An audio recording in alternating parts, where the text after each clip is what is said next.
Welcome back to Single in the City. Sex is a big part of a relationship, and it's also a big part of dating.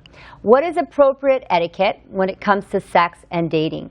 To discuss this topic, let's welcome sexologist Dr. Stephen DeWitt. Stephen!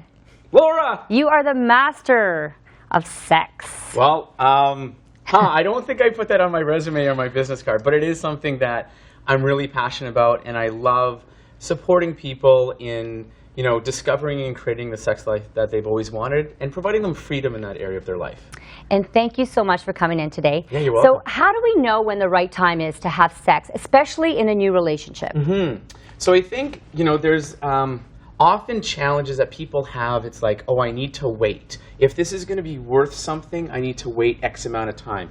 Don't have sex till the third date, the third month, whatever that is. And really what I encourage people to do is to communicate with their partner about what it is that they're looking for. There's people that had sex on the first date and now they're married and they have 5 kids. But there's people that had sex on the first date and it doesn't work out. It doesn't work out. They don't get right? phone calls back. There's judgment and assessments about what it means if we have sex on the first date, or especially if that woman had sex on the first date. Exactly. What does that mean about her? Right. So I think, it's important to have conversations at the get-go about what that is, what you're looking for, what that actually means. But don't you think if you ask a man on the first date, hey, do you think if we have sex, everything's going to be fine? And he's all in the, yeah, everything's going to be fine. He's going to be like, yeah, of course it is. Yeah, don't tell worry, me more. honey. What else? Don't worry, honey. I'll call you tomorrow. I mean, don't you think every guy's going to say that? Well, it's not.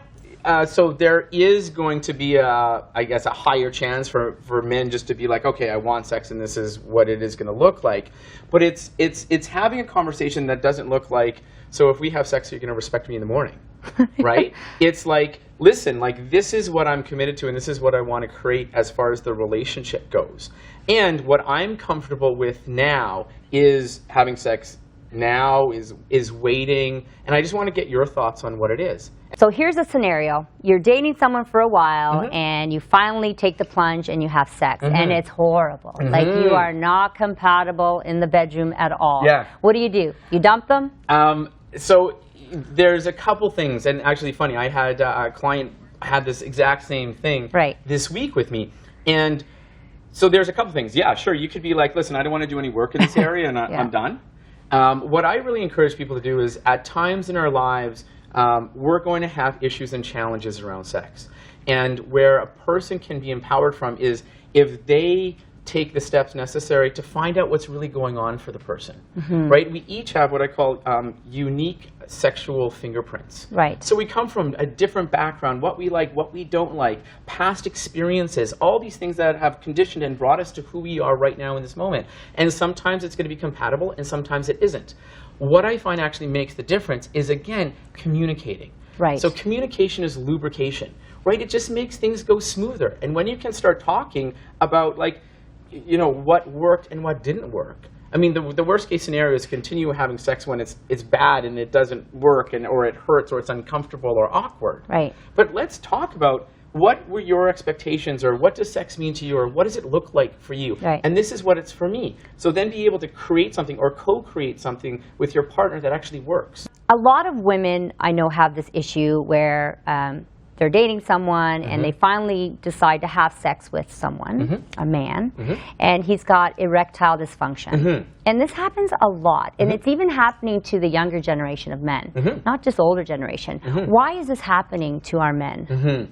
So there's a lot of reasons why someone could have issues or challenges, and I don't like to even use the word dysfunction because it just has a negative kind of stigma attached to it. Okay, sorry. No, it's fine. It's used widely, right? It's nothing against you. Everybody uses it. But for me, it's, and again, it's a place of empowering men that in our lives, we're going to have issues and we're going to have concerns with what our penis does. Right. Right? And it's natural, it's normal, it happens. My phone rings all the time. Oh my goodness, Stephen, I was having sex last night and my penis didn't work the way I wanted to. And oh my goodness, oh my goodness.